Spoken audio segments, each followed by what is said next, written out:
Hey folks, welcome back to Game Geeks. I'm your host, Kurt Wiegel. Today's episode, we're talking about this heavy thing, which is a Delta Green Handler's Guide. I discovered that I reviewed the Agent's Handbook some time ago, but I never really delved into this book very much, which I think was a criminal shame. So I'm going all the way back to 2016 here to talk about what is in this book and how they have updated the Delta Green continuity for the new edition. Well, what we have here is the first several pages are basic advice, what the world is like, how the handler can run things, stuff like that. Now, the rest of the book is taken up with the histories of the two main organizations in the Delta Green universe, which are Delta Green, the more secret conspiracy, and Majestic 12, which was the more brutal and government official face of the government in dealing with the unnatural. Well, Through a Glass Darkly was a Delta Green novel that kind of hit the reset button on everything in the Delta Green universe because several important characters were either killed, sidelined permanently, or otherwise taken out of the game. There was new leadership that got introduced into Majestic as well as the Delta Green conspiracy. And coming out of that is the fact that there are now two Delta Greens operating. One of them is the illegal operation or the conspiracy that has to do everything really behind the curtain, and the more official program. Which one operates better? It's really hard to say. They're both operated by the two characters that I mentioned earlier that inherited the leadership. So that gives you the history of both organizations, Delta Green, and going all the way back to the raid on Innsmouth, which is part of the brilliance of this setting, all the way back to the raid on Innsmouth and the official government response, up to and including the fall of Delta Green in the 60s with Cambodia, the resurgence as the conspiracy, and then the events that happened around 2012-2013 that I mentioned from the novel. Other organizations are brought into here. GRU SV8, which is the Russian equivalent, gets a mention.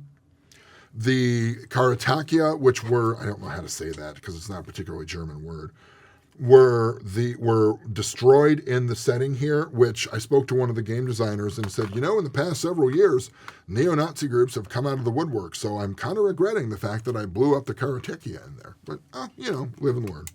You can always retcon it, or, hey, it's back. What the was that? Well, that's Delta Green. It doesn't give a lot of attention to Pisces or M Epic, which makes sense because those aren't the American approach. I'm hoping those come out in future supplements.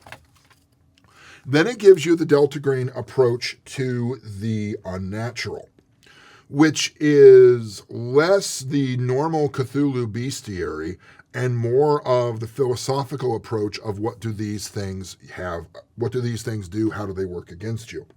For example, some things are renamed, which I'm not going to delve into a lot of detail about it, but some of these things are renamed in here. For instance, magic is no longer magic, it's hypergeometry and hypermathematical principles. Then it does take the approach that Hastur is presented as the king in yellow, which is this concept of it's less than a big squiggly polypy thing that exists underground in Awaken on Carcosa, and more of the gradual introduction of entropy and rot, mentally and insanity, that is more insidious than most of its cousins. Then it talks about the main difference between the program and the outlaws or the conspiracy, the people that run it, how the organizations work with and against each other, and how they genuinely try to stay out of each other's way, unlike the Delta Green Majestic War from earlier in the setting. Finally, there are ways of building the operations your characters go on, also called the opera, and in the appendices there is an adventure which brings in one of my favorite underutilized and really relatively unknown pieces of mythos lore, which is the city of Kinyani, or however you're supposed to say it, which exists under Oklahoma. And it's sort of your traditional advanced civilization that lives underground and secretly is trying to do horrible things to people. I like it because it's sort of cool, and it's one of the things that unless you are really big Cthulhu Mythos fans, you're not really going to know about. Handler's Guide, I love the Delta Green setting. One of my regrets is I don't think I'll ever be able to run it because you have to have a group that takes things very, very seriously, and all of the members of my group are amateur comedians. But they're very good at it, and I don't feel like stifling that. So Delta Green is a fun read. I tend to read it in the winter when things are bleakest. Hey folks, just a quick add-on here for Game Geeks. While we were on hiatus, the producer Rob, who gets none of the credit he deserves for this show, let's all give Rob a round of applause for that. Thank you. Without him, there would be no Game Geeks.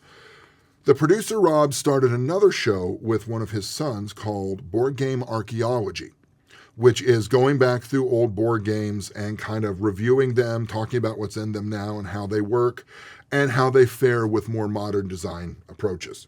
So please go take a look at that when you get an opportunity. For Game Geeks, I'm your host, Kurt Wiegel. Good day and good gaming.